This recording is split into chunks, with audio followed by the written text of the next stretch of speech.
নমস্কার, বিদ্যার্থীতে আপনাদের সকলকে আবার স্বাগত জানাই আমাদের ক্লাইমেটোলজি সিরিজে। আমরা এর আগে ক্লাইমেটোলজি সিরিজের বেশ খানিকটা কভার করেছি। আজ আমরা কভার করব রেনফল। তো রেনফলের অর্থ কি? Rainfall occurs when moist air rises, cools adiabatically, reaches its dew point and undergoes condensation around hygroscopic nuclei to form clouds. When droplets coalesce and become too heavy to suspended, they fall as precipitation. প্রেসিপিটেশনের আরও একটা সহজ যদি আমরা খুঁজি definition, precipitation is any type of water that forms in the earth atmosphere and drops onto the surface of earth. এবার এই কথাগুলো যে রেনফল কখন অকার হয়, অকার হওয়া মানে কি, রেনফল কখন সৃষ্টি হয়? যখন ময়েস্ট এয়ার রাইজেস, উপরে ওঠে, কুলস অ্যাডিয়াবেটিক্যালি, আশা করি আমরা adiabatic lapse rate, dry adiabatic lapse rate, NLR সবই শিখেছি। Reaches its dew point, dew point কথাটা সম্বন্ধেও আমাদের দারুণ আইডিয়া আছে, যে যখন আমাদের রিলেটিভ হিউমিডিটি 100%-এ পৌঁছে যায়। আন্ডারগোজ condensation around hygroscopic nuclei, condensation কথাটি সম্বন্ধেও আমাদের আইডিয়া হয়ে গেছে। হাইগ্রোস্কোপিক নিউক্লিয়াই যেমন ডাস্ট, সল্ট পার্টিকেলস, এইগুলো সম্বন্ধেও আমাদের পূর্ববর্তী লেকচারগুলিতে কমপ্লিট হয়ে গেছে। যদি আপনারা এই শব্দগুলো বুঝতে না পারছেন, দেখতে না পাচ্ছেন, তাহলে আপনাদের ওই লেকচারগুলি দেখতে হবে, কারণ সেখানে খুব ডিটেলে, খুব ভালোভাবে এই বিষয়গুলি বলা হয়েছে। টু ফর্ম ক্লাউডস, ক্লাউডস কত রকমের হয় সেই বিষয়গুলো আমরা এর আগের লেকচারে করেছি।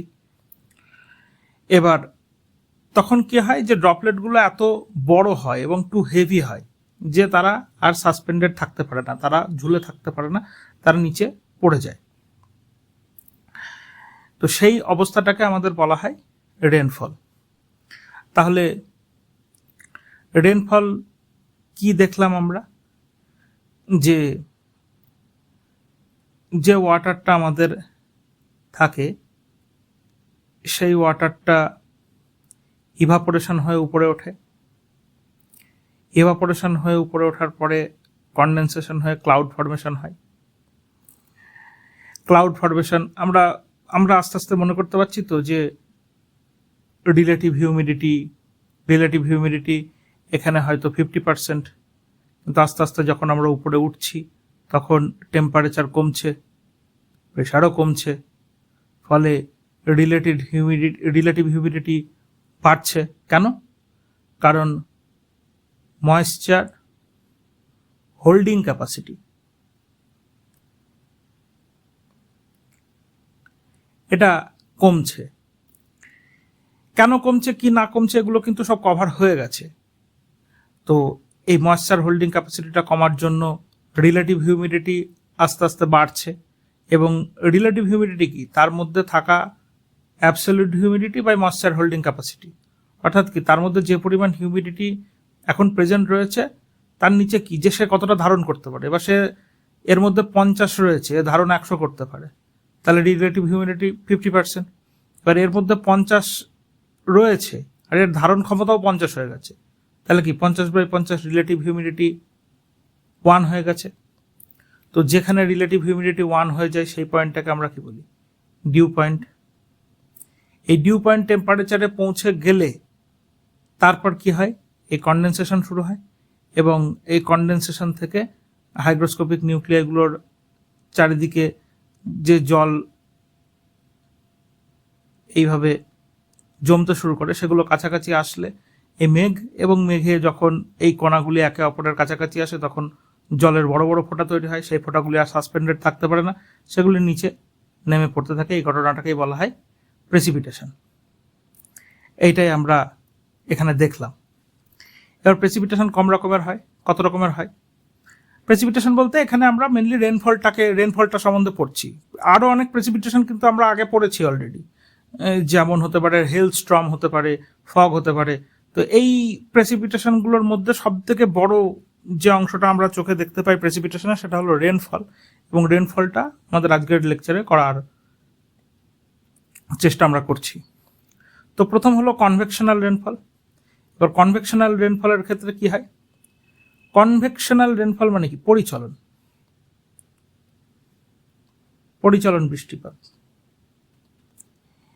এই পরিচলন বৃষ্টিপাতের ক্ষেত্রে কি হবে না, এখানে সূর্য আছে এবং এখানে সমুদ্রের জল রয়েছে, এখানে গাছ রয়েছে। এবার কি হয়? সূর্যের আলো পৃথিবীতে এসে পড়ে, যে আলোটা পৃথিবীতে এসে পড়ে সেই আলোটাকে কি বলা হয়? ইনসোলেশন। এই আলোতে কি হয়? যে পৃথিবী পৃষ্ঠ গরম হয়, অথবা ডাইরেক্ট যদি সমুদ্রের জলে এসে পড়ে, জলও গরম হয়, এবং জল গরম হওয়ার পরে এখান থেকে কি হয়? জলীয় বাষ্প ইভাপোরেশন হয়।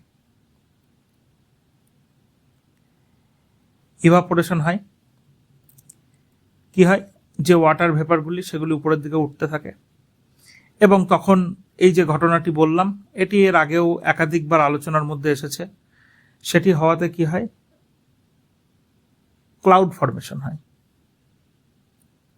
কনডেনসেশন বলতে পারেন, ডিউ পয়েন্ট বা রিলেটিভ হিউমিডিটি 1, এরকম বিষয় যখন হয়ে যায়, তখন আস্তে আস্তে জল পৃথিবী পৃষ্ঠে ঝরে পড়ে।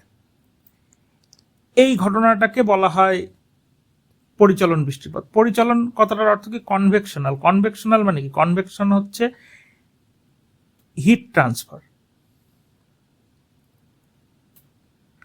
মানে কি হচ্ছে? এই যে সূর্য থেকে হিটটা পৃথিবীতে আসছে এবং পৃথিবী থেকে ময়েশ্চারগুলি উপরের দিকে উঠছে, ময়েশ্চারে সেই হিট ট্রান্সফার হচ্ছে, এবং তারপর এই মেঘ তৈরি হয়, এবং মেঘ তৈরি হয়ে বৃষ্টিপাত হয়। এখানে সাধারণত কিউমুলোনিম্বাস মেঘ তৈরি হয়। এটা বলাটা খুব ভেগ, কিন্তু এমন এমন পরীক্ষায় কোশ্চেন আসে। আর আমাদের বিসিএস এর বোর্ড তো একদম যে কোনো রকম কোশ্চেন করতে পছন্দ করে, তো ওই জন্য যদি বলে যে কি মেঘ তৈরি হয়, কোনো মেঘই হতে পারে, কিন্তু কিউমুলোনিম্বাসটাই সাধারণত তৈরি হয়। ওকে, this type of rainfall occurs by intense solar insolation hitting the earth's surface, which in turn warms the adjacent air layer. This heated air expands, become less dense, rises via strong vertical convection current. এই যে উপরের দিকে এয়ারের ওঠাটা, বাতাস যদি প্রচণ্ড hit লাগে বাতাসে, সেটি কি হয়? সেটি আস্তে আস্তে এক্সপ্যান্ড করে। একটা বাতাস যত এটার উপরে হিট লাগলে সে বাতাসটি এক্সপ্যান্ড করে, এবং এক্সপ্যান্ড করলে কি হবে? এটি উপরের দিকে উঠতে থাকবে, হালকা হয়ে যায়। তো হালকা হয়ে উপরের দিকে এই যে ওঠাটা, এবার অনেকটা জায়গা যদি হিট হয়, অনেকটা মাটি যদি হিট হয়, তার উপরে থাকা প্রচুর বাতাস একসঙ্গে হিট হয়ে যাবে এবং সেটি সম্পূর্ণ উপরের দিকে উঠতে থাকবে। তো প্রচুর বাতাস একসঙ্গে উপরের দিকে উঠতে থাকবে বলে এই যে কথাটি বলা যায় যে ভার্টিক্যাল কনভেকশন কারেন্ট, মানে একসঙ্গে উপরে ওঠা, এটাই current. As the air ascends it undergoes adiabatic cooling, reaching its dew point to trigger condensation and cloud formation, ultimately results in heavy precipitation. তো যে বিষয়টা বললাম, যদি আপনাদের অ্যান্সার রাইটিং এর প্রয়োজন হয়, একদম এখান থেকে আপনারা ডাইরেক্ট কনভেকশনাল রেনফলের যে বিষয়টি এখানে লেখা আছে, সমস্ত রকম ভালো ভালো টেকনিক্যাল ওয়ার্ড ব্যবহার করা হয়েছে, dew point, adiabatic cooling, condensation, এই ধরনের ওয়ার্ডগুলি আপনাদের অ্যান্সারে থাকার কথা। তো সেই জন্য এটি করা হয়েছে। তো আপনারা নিশ্চয়ই বুঝতে পেরেছেন কনভেকশনাল রেনফলটা কি। এরপরে ওরোগ্রাফিক রেনফল, বিষয়টা কি হয় আমরা এখানেই দেখি। এর কি হয়, একটা পাহাড় রয়েছে, এবার এখান থেকে বাতাস যাচ্ছে, এবার এই বাতাস তো আস্তে আস্তে উপরের দিকে উঠবে পাহাড়ের গা বেয়ে বেয়ে। এবার যখন বাতাস উপরের দিকে উঠবে, আমরা জানি যত উপরের দিকে হাইট বাড়ে টেম্পারেচার কম হয়, আর টেম্পারেচার কম হলে কি হবে, ক্লাউড ফর্মেশন হবে।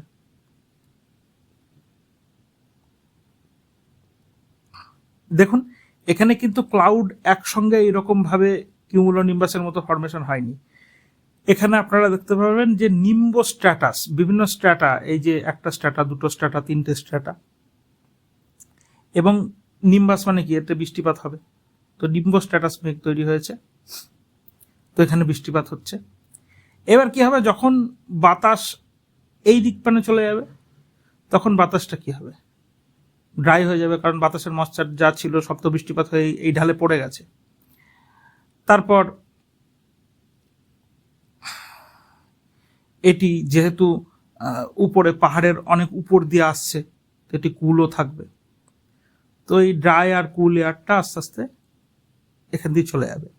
কিন্তু এখানে যেহেতু সেই বাতাসের মধ্যে কোনো ময়েশ্চার নেই, সেহেতু পাহাড়ের এই ঢালের দিকে প্রচুর বৃষ্টিপাত হবে। এই ঢালটাকে আমরা কি বলি বাংলায়, অনুবাদ ঢাল। কিন্তু এই ঢালটাতে বৃষ্টিপাত হয় না, এই ঢালটাকে বাংলায় কি বলি, প্রতিবাদ ঢাল। আর যে মেঘ তৈরি হলো সেটা নিম্ব স্ট্র্যাটাস। কারণ কি, এই যে স্তরে স্তরে তৈরি হচ্ছে আর বৃষ্টিপাত হচ্ছে, সেজন্য নিম্বাস, আর স্তরে স্তরে বলে স্ট্র্যাটাস। দেখি,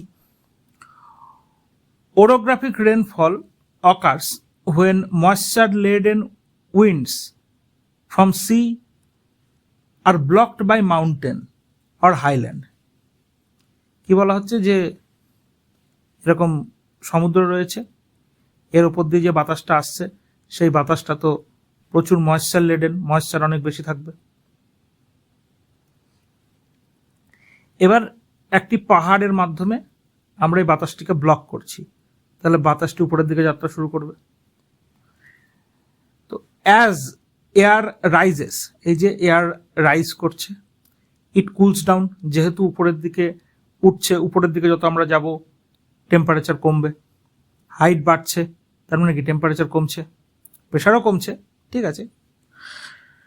causing the water vapour to condense into clouds and fall as heavy rain on side facing the sea. এই যে এটা যদি সি হয়, যে সাইডটা সি ফেসিং, সেই সাইডে প্রচুর মেঘ তৈরি হবে এবং সেই সাইডে প্রচুর বৃষ্টিপাত হবে। আমরা এখানে আর আলাদা করে বেশি গিচিমিচি করছি না। Known as windward side. Windward side মানে কি, অনুবাদ, অনুবাদ ঢাল, যেদিকে প্রচুর বৃষ্টিপাত হবে। By the time air cross mountain and descends. Descent কেন হবে, এই যে মাউন্টেন রয়েছে, বাতাস প্রথমে এখান দিয়ে আসছিল, এইখানে আমি ধরে নিলাম সমুদ্র রয়েছে, এখান দিয়ে আসছিল, উপরের দিকে উঠছিল। এবার উপরের দিকে উঠলে কি হবে, এর কন্ডেনসেশন হবে, কন্ডেনসেশন হবে এবং বৃষ্টি হবে, নিম্ব স্ট্র্যাটাস মেঘ তৈরি হবে। এবার এই দিকে যখন বাতাস যাবে তখন তো এখানে হাইট অনেক বেশি, তার মানে টেম্পারেচার এখানে অনেক কম, তার মানে বাতাসটা কি, খুব ঠান্ডা এবং ড্রাই। এবং ঠান্ডা বাতাস কি হয়, ভারী বা হেভি। আমাদের যদি এই ভুল ধারণা থেকে থাকে, আমাদের ধারণা কিন্তু এতদিনে চেঞ্জ হয়ে যাওয়া উচিত যে বাতাসের মধ্যে জলীয় বাষ্প আছে মানে বাতাস ভারী, আর জলীয় বাষ্প নেই মানে বাতাস হালকা, এরম নয়। বাতাস ঠান্ডা মানে ভারী, এবং বাতাস ড্রাই মানে ঠান্ডা হলে ড্রাই হতেও পারে, ঠান্ডা হয়ে ময়েস্ট হতেও পারে। ড্রাই বা ময়েস্ট হওয়ার সঙ্গে ভারী বা হালকার সম্পর্ক নেই। কুল বা ওয়ার্ম এর সঙ্গে ভারী বা হালকার সম্পর্ক আছে। ওয়ার্ম বাতাস হালকা হয়ে উপরে উঠবে, কুল বাতাস ভারী হয়ে নিচের দিকে নামবে। এই নিচের দিকে নামার ঘটনাটাকেই বলা হয় ডিসেন্ডস। এই যে ডিসেন্ডস কথাটি লেখা আছে, the other side called leeward side. এই লিওয়ার্ড সাইডটাকে আমরা কি বললাম, প্রতিবাদ। এই যে এই দিকটা, এটা হলো প্রতিবাদ। Resulting in very little rainfall and creating a dry region known as rain shadow. এই কথাটা তো আমরা অনেকবার জানি, বৃষ্টির ছায়া অঞ্চল। দেখি আমরা এবার খুব ভালোভাবে আমরা বুঝতে পারছি, এই যে সি, বাতাস আসছে, ময়েশ্চার লেডেন বাতাস আসছে, তারপরে এই যে কুল হচ্ছে, ডিউ পয়েন্টে পৌঁছচ্ছে, এবং এখানে এই যে প্রচুর মেঘ তৈরি হচ্ছে। এটা অ্যাকচুয়ালি স্তরে স্তরে তৈরি হওয়ার কথা ছিল, ঠিক আছে। তারপর এখানে বাতাস ডিসেন্ড করছে, এই যে নিচের দিকে নেমে যাচ্ছে, কোনো রেন হচ্ছে না।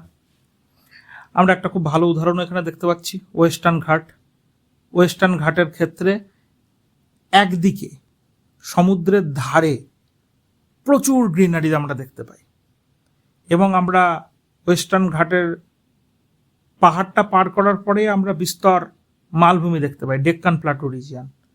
তো ডেক্কান প্লাটো রিজিয়নে বৃষ্টিপাত কেন হয় না, সেটার একটা খুব ভালো কারণ আমরা জানতে পারলাম, যে ওখানে ওরোগ্রাফিক রেনফল হয়, এবং ওরোগ্রাফিক রেনফলের রেন শ্যাডো রিজিয়নের মধ্যে ডেক্কান প্লাটো পড়ে।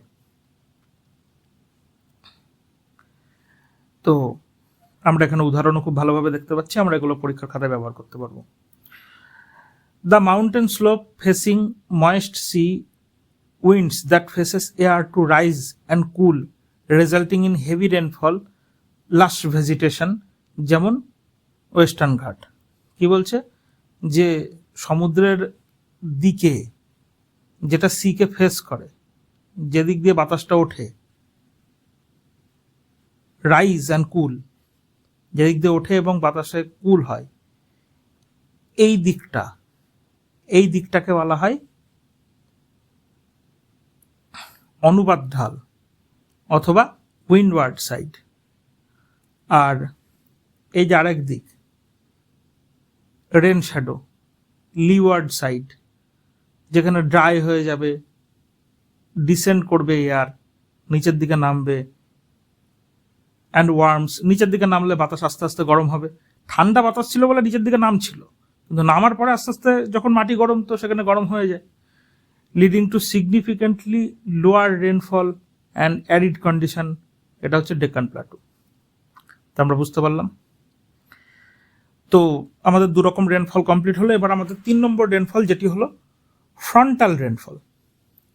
খুব ভালোভাবে যদি আমরা এটা বোঝার চেষ্টা করি, এখানে হচ্ছে কি, যে একটা ওয়ার্ম, গরম একটা বাতাস, একটা এয়ার মাস, এখানে আমরা এয়ার মাস কথাটা ব্যবহার করছি, এয়ার পার্সেল ব্যবহার করছি না। গরম বাতাস একদিক পেনে যাচ্ছে, আর ঠান্ডা বাতাস একদিক থেকে এদিক পেনে আসছে, বুঝলাম। তো গরম বাতাস এবং ঠান্ডা বাতাস যদি মুখোমুখি সংঘর্ষ হয়, আমাদের মনে রাখতে হবে যে সবসময় গরম বাতাসটাই উপরের দিকে ওঠে। এবার গরম বাতাস উপরের দিকে ওঠে, তো গরম বাতাস, ওয়ার্ম বাতাসের মধ্যে কি ছিল, ময়েশ্চার ছিল। এবার যখন উপরের দিকে উঠবে, তখন টেম্পারেচার কমবে, প্রেসার কমবে, ফলে ওয়াটার হোল্ডিং ক্যাপাসিটি কমবে, ফলে ডিউ পয়েন্ট টেম্পারেচারে পৌঁছবে। তার মানে কি, এখানে একটা একটা ক্লাউড ফরমেশন হবে এবং বৃষ্টিপাত হবে। তাহলে বৃষ্টিপাত কোন রিজিয়নে হচ্ছে, এই যে যেখানে ঠান্ডা বাতাস এবং গরম বাতাসটা মিলছে, এই বাউন্ডারিতে। তো এই বাউন্ডারিটাকেই বলা হয় ফ্রন্ট। তাহলে এখানে আমরা দুটো শব্দ নতুন শিখলাম, একটা হলো এয়ার মাস আর একটা হলো ফ্রন্ট। তো এই দুটি শব্দ সম্বন্ধে আমরা খুব ভালোভাবে স্টাডি করব। প্রথমে এটা একটু স্টাডি করে নিই, তারপরে এই দুটো স্টাডি করলে এটার সঙ্গে যুক্ত হয়ে যাবে। তো ফ্রন্টাল বা cyclonic rainfall occurs when two air masses with different temperature meet. তাহলে ডিফারেন্ট টেম্পারেচার মানে কি, একটা ওয়ার্ম হবে, একটা কুল হবে। In this process the warmer or lighter air is forced to rise over the cooler. কি বললাম, গরম বাতাসই সবসময় উপরের দিকে উঠবে, cooler and denser air, as the warm air ascends, warm air ascend মানে উপরের দিকে উঠছে, ইট কুলস অ্যাডিয়াবেটিক্যালি, কুল হবে, ঠিক আছে, leading to condensation and formation of cloud that result in precipitation. এই জিনিসটাকেই বলা হয় ফ্রন্টাল রেনফল বা সাইক্লোনিক রেনফল। সাইক্লোন, এই যে একটা নতুন শব্দ আসলো সাইক্লোন, একটা নতুন শব্দ আসলো ফ্রন্টাল বা ফ্রন্ট, একটা নতুন শব্দ আসলো এয়ার মাস। এগুলি আমাদের খুব ডিটেলে স্টাডি করতে হবে, আমরা এরপর আস্তে আস্তে স্টাডি করব। এখানে দেখুন খুব ভালোভাবে যদি আমরা এই ছবিটার দিকে তাকাই, আমি একটা জিনিস এখানে বোঝানোর চেষ্টা করি, সেটি হলো এই যে cold air mass, cold air mass এখানে রয়েছে এবং ওয়ার্ম এয়ার মাস এখানে রয়েছে। বিষয়টা কি, দুটো ঘটনা ঘটতে পারে। আমরা যদি ওয়ার্ম এয়ার মাস আর একটা কোল্ড এয়ার মাস, এর ক্ষেত্রে দুটো ঘটনা ঘটতে পারে। একটা হচ্ছে কোল্ড এয়ার মাস আস্তে আস্তে গতিতে এগোচ্ছে এবং ওয়ার্ম এয়ার মাস খুব তীব্র গতিতে এগোচ্ছে। আরেকটা হতে পারে ওয়ার্ম এয়ার মাস আস্তে আস্তে গতিতে এগোচ্ছে এবং কোল্ড এয়ার মাস খুব তীব্র গতিতে এগোচ্ছে। এই দুটো ঘটনা ঘটতে পারে। তো বিষয়টা কি হবে, আগে আসল বিষয়টা বলে দিই, তাহলে সুবিধা হবে আপনাদের বুঝতে। যে এই যে একটা warm air mass, warm air mass, okay, আর একটা কোল্ড এয়ার মাস। তাহলে এই দুটির মধ্যে সংঘর্ষ হচ্ছে এবং এই দুটির মাঝখানে এই বাউন্ডারিটাকে আমরা কি বলছি, ফ্রন্ট। ওকে, এবার কি বললাম, যে আমরা যদি দেখি যে ওয়ার্ম এয়ার মাস, এটা লাল দিয়ে করি, ওয়ার্ম এয়ার মাস এটা বেশ জোর গতিতে এগোচ্ছে এবং কোল্ড এয়ার মাস এটা ধীর গতিতে এগোচ্ছে। তাহলে কি হবে, এই ওয়ার্ম এয়ার মাসটা আস্তে আস্তে কোল্ড এয়ার মাসের উপরে উঠতে থাকবে এইভাবে, এটা ব্যবহার করি, এইভাবে উঠতে থাকবে। এইভাবে উঠতে থাকলে আমরা কি জানি যে কন্ডেনসেশনটা এরকম ভাবে হবে। তাহলে অনেক বেশি এরিয়া জুড়ে বৃষ্টিপাত হতে পারে। একটা হলো, আমরা এটা বারবার পড়বো, এরপর আমরা এটাই বারবার পড়বো, ঠিক আছে। এবার একটা কথা হচ্ছে যে কোল্ড এয়ার মাস,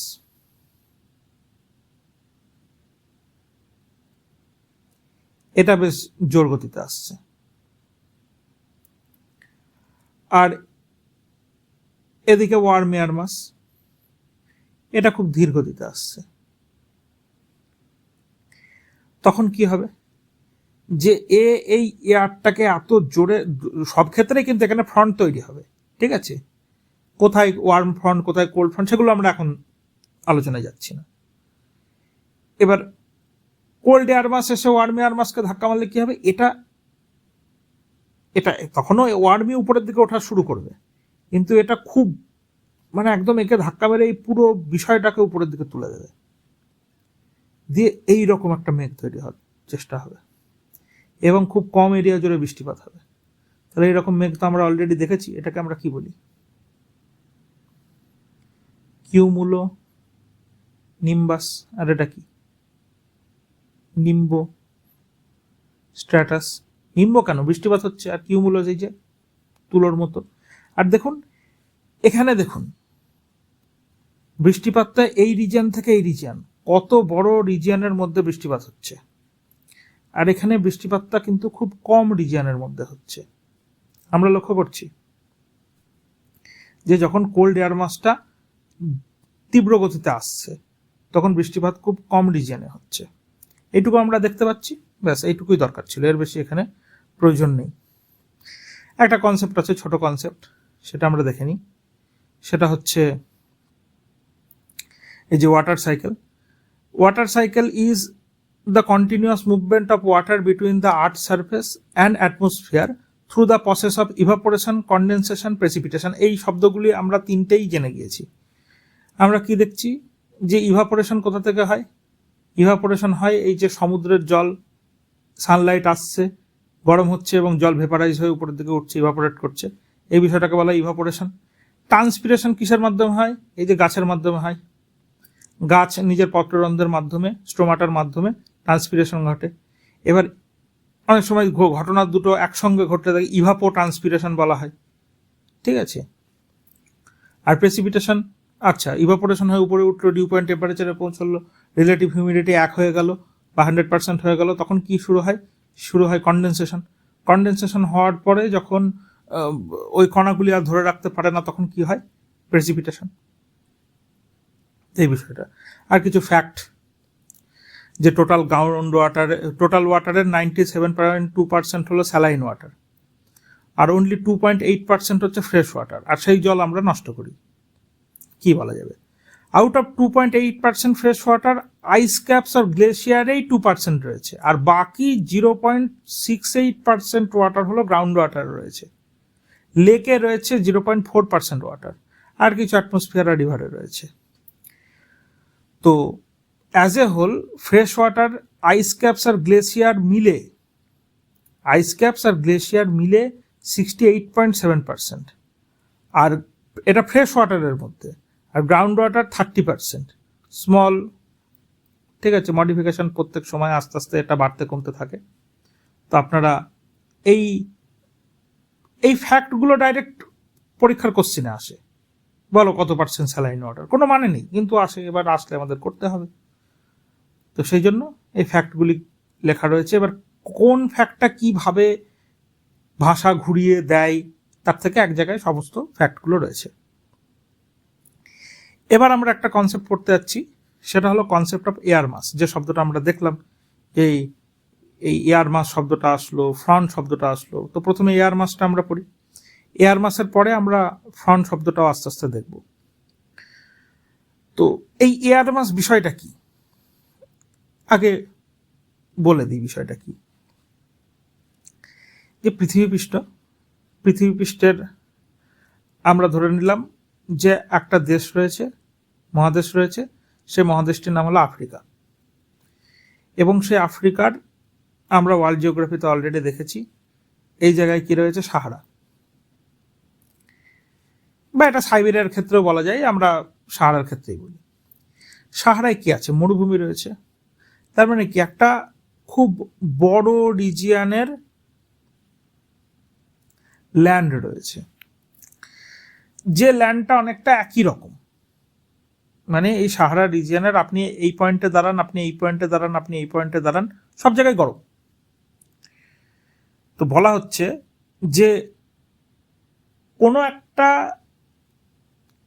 জায়গা যেখানে সূর্যের আলো পড়ছে, বা সূর্যের আলো যেরকম ভাবে পড়ে, এই বড় এরিয়াটার উপরে যে বাতাস, একটা অনেক বড় এরিয়া রয়েছে, তাহলে অনেক বড়, কত বড়? 1600 কিলোমিটার স্কোয়ারের বেশি বা তার সমান, বেশি বা সমান। এই এরিয়াটা, এটা জলও হতে পারে, ঠিক আছে। এর ঠিক উপরে যে বাতাসের লেয়ারটা রয়েছে, এখানে তো একটা বাতাসের লেয়ার থাকবে। তো এই বাতাসের লেয়ারটার নিচে যে সারফেসটা রয়েছে, সেই সারফেসটার যদি টেম্পারেচার, মোটামুটি প্রেশার একই রকমের হয়, হিউমিডিটি একই রকমের হয়, তার উপরের বাতাসটাও এই টেম্পারেচার, ময়েশ্চার এবং প্রেশার, এই তিনটা অনেকটা একই রকম থাকে, ইউনিফর্ম থাকে, uniform throughout the region. আর এই পুরো বাতাসটা যদি একসঙ্গে ট্রাভেল করে, সেই বিষয়টাকে আমরা বলবো এয়ার মাস। যে একটা বড় এলাকার বাতাস, যে বাতাসটার প্রপার্টিজ ইউনিফর্ম। এবার কি প্রপার্টিজ ইউনিফর্ম? একটা প্রেশার হতে পারে, একটা টেম্পারেচার হতে পারে, একটা ময়েশ্চার হতে পারে। তো প্রেশার, টেম্পারেচার এবং ময়েশ্চার ইউনিফর্ম, এবং এটা ট্রাভেল করছে এবার ট্রাভেল কোন দিকে করবে? এইদিকেও করতে পারে, এইদিকেও করতে পারে, এদিকেও করতে পারে, এদিকেও করতে পারে। আমাদের মাথা ব্যথা কোন দিকে ট্রাভেল করছে তা নিয়ে না, পৃথিবীর যে জায়গায় থাকবে সেই জায়গার উইন্ড যেরকম থাকবে সেই উইন্ড অনুসারে সে ট্রাভেল করবে। কিন্তু সে travel as a whole body, as a whole unit একটা নির্দিষ্ট ডাইরেকশনের দিকে ট্রাভেল করছে, সেই বিষয়টাকে বলা হয় এয়ার মাস। এই ট্রাভেল করছে যে পুরো ইউনিট এয়ারের যে ইউনিটটা, ওটা কিন্তু পার্সেল বলবো না, আমরা ওটাকে এয়ার মাস বলবো। তো আর বুঝতে পারলাম যে আমরা এখানে সাহারা রেখেছি, সাহারার উপরে যে বাতাসটা থাকবে সেই বাতাসটা, সাহারা যেহেতু গরম সেহেতু সেই বাতাসটাও গরম হয়ে যাবে, এবং এখানে গরম একটা বাতাস একটা ইউনিট ট্রাভেল করবে, আমরা বুঝতে পারলাম। আবার এখানে সমুদ্র রয়েছে, সমুদ্র কি ঠান্ডা। আবার কি সাহারা? কি সাহারা হচ্ছে মরুভূমি, মরুভূমির এখানে জল নেই তো কি হবে? ড্রাই হবে। তাহলে এর উপরে যে এয়ার মাসটা, সেই এয়ার মাসটাও ড্রাই হবে। আর সমুদ্র উপরে যে বাতাসটা, সমুদ্র যদি নিরক্ষীয় অঞ্চলে হয় তাহলে সমুদ্রের উপরের বাতাসটা একটু গরম হবে, ওয়ার্ম হবে। কিন্তু সমুদ্রে যেহেতু অনেক বেশি পরিমাণ ময়েশ্চার আছে, এই জন্য সমুদ্রের উপরে যে এয়ার মাসটা, সে এয়ার মাসটা অনেক বেশি ময়েশ্চার থাকবে। এবার এই এয়ার মাস দুটো একে অপরের সঙ্গে সংঘর্ষ করবে, দারুণ দারুণ জিনিস তৈরি হতে পারে। তো এই জিনিসটা আমরা স্টাডি করার চেষ্টা করছি। তো তার আগে এয়ার মাস, এবার এয়ার মাস সম্বন্ধে আমরা কি কি দেখলাম, আগে এয়ার মাস সম্বন্ধে একটু আমরা পড়ে নিই। When the air remains over a homogeneous area for a sufficiently long time. তাহলে একটা হোমোজিনিয়াস এরিয়া মানে কি? তার প্রপার্টিস সেম থাকবে। কি কি প্রপার্টিস হতে পারে? প্রেশার হতে পারে, টেম্পারেচার হতে পারে, ময়েশ্চার হতে পারে।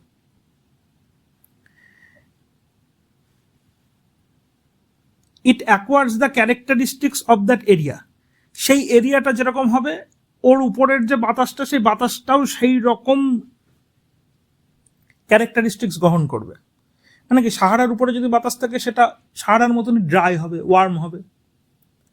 আবার সমুদ্রের উপরে যদি বাতাস থাকে ময়েস্ট হবে, সমুদ্র ময়েশ্চার অনেক বেশি, ময়েস্ট হবে। পোলার রিজিয়নে থাকলে ঠান্ডা হবে। আবার পোলার রিজিয়নে যদি কোনো কি বলবো ল্যান্ডের উপরে থাকে তাহলে সেটা ড্রাই হবে, একদম ময়েস্ট হবে না। আবার পোলার রিজিয়নে যদি সমুদ্রের উপরে থাকে তাহলে ময়েস্ট হবে, কুল হবে, কারণ polar region. The homogeneous region can be vast ocean surface or vast plain or plateaus. Already আমরা বলেছি যে ওশান সারফেসও হতে পারে, প্লেনও হতে পারে, প্ল্যাটুও হতে পারে, ভাস্ট হতে পারে। 1600 কিলোমিটার স্কোয়ারের সমান বা তার বেশি হওয়া উচিত।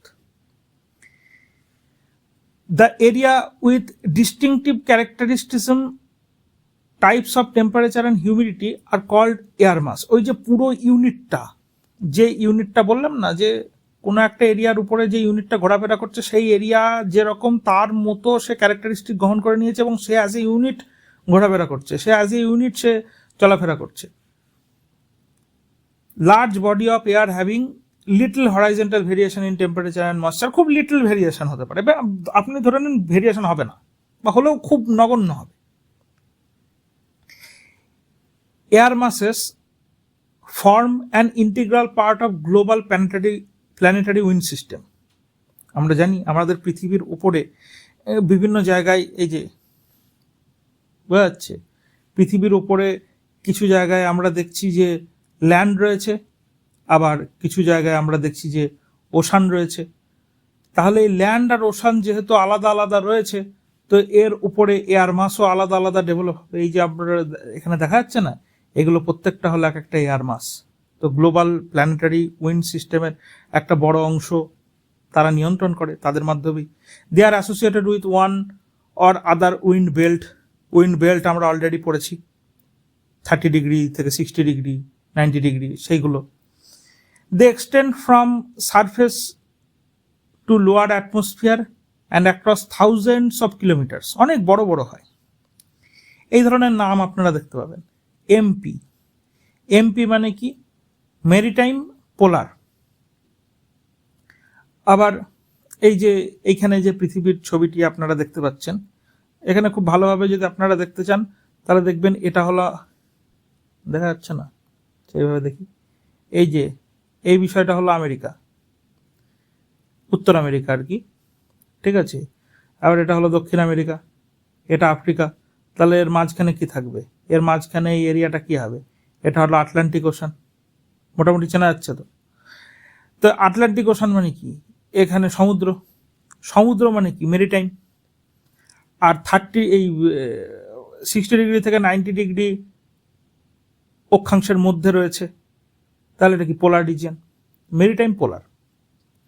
তেমনি MT, maritime tropical warm moist, এই যে নিরক্ষরেখার কাছাকাছি রয়েছে, 0 ডিগ্রি থেকে 30 ডিগ্রি এর মধ্যে রয়েছে। তো সেই জায়গাটুকুকে আমরা বলছি কি? মেরিটাইম। আবার ট্রপিক্যাল। ট্রপিক্যাল মানে কি? ট্রপিক্যাল মানে এখানে টেম্পারেচার অনেক হাই হবে, এখানে ময়েস্ট হবে, কারণ কি? মেরিটাইম। আবার সিটি, এটা হচ্ছে কন্টিনেন্টাল ট্রপিক্যাল। কন্টিনেন্টাল ট্রপিক্যাল মানে কি? ওই যে সাহারা যেটা দেখালাম, সেইটা অনেকটা কন্টিনেন্টাল এবং ট্রপিক্যাল। হটও হবে, ড্রাইও হবে। ড্রাই কেন? কারণ ময়েশ্চার নেই। হট কেন? কারণ ট্রপিক্যাল, ওখানে সূর্যের আলো লম্বা হয়ে পড়ে। সিএ, কন্টিনেন্টাল আর্কটিক, এই যে জায়গাটা পুরোটাই তো বরফে ঢাকা, তো বরফে ঢাকা এবং 90 ডিগ্রি অক্ষাংশের আশেপাশে। তো এটা কি? কন্টিনেন্টাল। কন্টিনেন্ট মানে কি? মাটি। কন্টিনেন্টাল। আবার ট্রপিক্যাল। ট্রপিক্যাল মানে কি? ঠান্ডা। এই আর্কটিক, আর্কটিক মানে কি? একদম আর্কটিক সার্কেলের আশেপাশে প্রচণ্ড ঠান্ডা, এখানে ভেরি কোল্ড। এবং ড্রাই। ড্রাই কেন? এখানে তো বরফ আছে। হ্যাঁ, বরফ আছে, জল নেই। বরফ প্রচণ্ড ড্রাই হয়, এবং প্রচণ্ড ঠান্ডা যেখানে হয় সেখানে প্রচণ্ড ড্রাই কন্ডিশন হয়। আমরা যখন ওয়ার্ল্ড ক্লাইমেট পড়বো আমরা ভালোভাবে আরও দেখব। তারপর কন্টিনেন্টাল, পোলার, কোল্ড, ড্রাই। তাহলে পোলার রিজিয়ন, কন্টিনেন্ট মানে কি? এটা মাটির উপরে, কন্টিনেন্টের উপরে। মেরিটাইম মানে কি? মেরিটাইম মানে হচ্ছে সমুদ্রের উপরে, ঠিক আছে। আর কন্টিনেন্ট মানে কি? মহাদেশের উপরে। মাটি। মাটি মানে ড্রাই হবে, কারণ এখানে ময়েশ্চার থাকবে না। আর পোলার রিজিয়ন বলছে, তার মানে এখানে কোল্ড হবে, ঠিক আছে। 60 ডিগ্রি থেকে 90 ডিগ্রি মানে হচ্ছে পোলার। তো এই রিজিয়নগুলোর কথা বলছে। ওকে, এবার আমরা দেখি, আমরা যদি এবার খুব ভালোভাবে দেখি, একটা দেখাই ভালোভাবে, বাকিগুলো আপনারা নিজে নিজে করবেন। এটা কি? North America. তো নর্থ আমেরিকার দিকে যখনই আমরা তাকাবো, আমরা দেখতে পাচ্ছি এই যে 60 ডিগ্রি, 60 ডিগ্রির কাছাকাছি। তো 60 ডিগ্রির কাছাকাছি মানে কি? Polar region. এবং নর্থ আমেরিকা মানে কি? এটা একটা কন্টিনেন্ট। তাহলে কন্টিনেন্টাল, পোলার। এবার কন্টিনেন্টাল এবং পোলার এই দুটো কথা যেহেতু আছে, কন্টিনেন্টাল মানে কি? কোনো ময়েশ্চার নেই, তাহলে ড্রাই হবে। পোলার মানে কি? প্রচণ্ড ঠান্ডা, এই জন্য কুল হবে। তো এই রিজিয়নটাই, এর মধ্যে এই এলাকাটা যে রয়েছে, এর উপরে যে বাতাসটা রয়েছে, সেই বাতাসটা কি রকম ধরনের এয়ার মাস হবে? সিপি, কন্টিনেন্টাল পোলার টাইপের। তো সেই রকম এই যে এখানেও একটা সাইবেরিয়া, ঠিক আছে, সাইবেরিয়া এলাকা, ওখানেও কন্টিনেন্টাল পোলার। দেখুন 60 থেকে 90 ডিগ্রির কাছাকাছি। এখানেও কি হবে? কুল হবে, ড্রাই হবে, ময়েশ্চার কম থাকবে। একটা আছে মেরিটাইম পোলার, এই যে এটাও দেখুন ওই 60 ডিগ্রি থেকে 90 ডিগ্রির কাছে আশেপাশে, কিন্তু এটা মেরিটাইম, তার মানে এটা কি? প্রচণ্ড ময়েস্ট হবে। কিন্তু এখানে পোলার বলে প্রচণ্ড কুল হবে, ঠান্ডা এবং ময়েস্ট হবে। আবার দেখুন এখানে ময়েস্ট ট্রপিক্যাল, এটা কি হবে? এটা ময়েশ্চার থাকবে অনেক বেশি। ট্রপিক্যাল মানে কি? ওয়ার্ম হবে। তারপর এইখানে এই যে কন্টিনেন্টাল ট্রপিক্যাল, এটা কি হবে? এখানে ময়েশ্চার কি হবে? অনেক কম হবে। টেম্পারেচার কি হবে? অনেক বেশি হবে। ওয়ার্ম হবে, এটা ওয়ার্ম অ্যান্ড ড্রাই হবে। তারপরে এই যে ময়েস্ট ট্রপিক্যাল আমরা আরও এক জায়গায় দেখতে পাচ্ছি, প্যাসিফিক ওশানের ওপরে। প্যাসিফিক ওশানের ওপরে ময়েস্ট ট্রপিক্যালি আমরা বেশিরভাগ দেখতে পাই। তাছাড়া কিছু যদি আপনারা একদম প্যাসিফিক ওশানের দক্ষিণ দিকে চলে যান তাহলে অল্প কি বলবো, সেখানেও ময়েস্টই হবে, কারণ স্পেসিফিক ওশান মানে তো সব জায়গায় ময়েশ্চার থাকবে, ওটা সমুদ্র। তো এইভাবে আমরা এই যে অস্ট্রেলিয়ার উপরে কন্টিনেন্টাল ট্রপিক্যাল, আর আমি করাচ্ছি না, এই দেখুন এখানে পুরো এলাকা জুড়ে একটা রয়েছে, এই এলাকা জুড়ে একটা রয়েছে। তো আপনারা এই নোটটি তো দেওয়াই থাকবে, এটি আপনারা নিয়ে নিজেরা সমস্ত বিচার করে করে দেখবেন এই এক্সারসাইজটা আপনাদের করতে হবে। যদি না করেন তাহলে ওই যে আমাদের তো একটা দুটো লাগে প্রিলিমস, ফেল হবে, তারপরে আমরা পারবো না, তারপরে তো এখানেও আর একটা আমরা খুব ভালোভাবে কন্টিনেন্টাল পোলার, ঠিক আছে, কন্টিনেন্টাল আর্কটিক, পোলার আর্কটিক, ঠিক আছে, ময়েস্ট পোলার, এই মেরিটাইম পোলার, মেরিটাইম ট্রপিক্যাল, হ্যাঁ, এগুলো আমরা দেখতে পাচ্ছি। এবার 6টা মেজর রিজিয়ন রয়েছে যেটা এয়ার মাস তৈরি করে। একটা হলো কন্টিনেন্টাল ইন্টেরিয়ার অফ সাইবেরিয়া, একটা হলো ভাস্ট রিজিয়ন অফ সাহারা, একটা হলো কন্টিনেন্টাল রিজিয়ন অফ কানাডা। আমরা তিনটেই দেখলাম, এই যে এটা হচ্ছে কন্টিনেন্টাল রিজিয়ন অফ কানাডা, এই হচ্ছে সাইবেরিয়া, এই হচ্ছে সাহারা।